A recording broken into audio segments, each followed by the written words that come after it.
నమస్తే welcome to hello TV. నిత్యం security ఉండే సెలబ్రిటీలు రాజకీయ నాయకులు ఇండ్లకు కూడా భద్రత లేకుండా పోతుంది. మొన్నటికి మొన్న ప్రముఖ నటుడు మోహన్ బాబు ఫామ్ హౌస్ లో చోరీ జరిగింది. ఇంట్లో పనిచేసే వ్యక్తి చోరీకి పాల్పడినట్లు మోహన్ బాబు వెల్లడించారు. ఇది మరవక ముందే తెలంగాణ డిప్యూటీ సీఎం ఇంట్లో దొంగతనం జరగడం కలకలం రేపుతుంది. ఆయన విదేశీ పర్యటనలో ఉన్న క్రమంలో దొంగలు ఆయన ఇంటికి కన్నం వేశారు.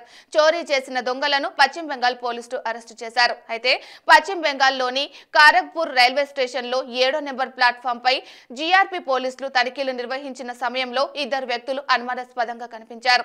వారిని వెంటనే పోలీసులు అదుపులోకి తీసుకొని విచారించగా తాము దొంగలమని ఒప్పుకున్నారు. తెలంగాణ డిప్యూటీ సీఎం బట్టి విక్రమార్క నివాసంలో దొంగతనం చేసినట్లు తెలిపారు అని ఖరగ్పూర్ జీఆర్పీ ఎస్పీ దేబశ్రీ సన్వాల్ చెప్పారు.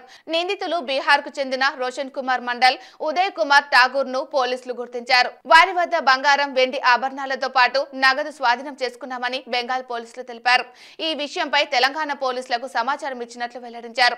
డిప్యూటీ సీఎం బట్టి విక్రమార్క ప్రస్తుతం అమెరికా పర్యటనలో ఉన్నారు. కుటుంబ సభ్యులు కూడా ఆయనతో ఉన్నట్లు తెలుస్తుంది. అయితే ఇదే సరైన సమయంగా భావించిన దొంగలు వారి ఇంటికి కన్నం వేసి బంగారం, వెండి ఆభరణాలతో పాటు పెద్ద ఎత్తున నగదును కాజేశారు.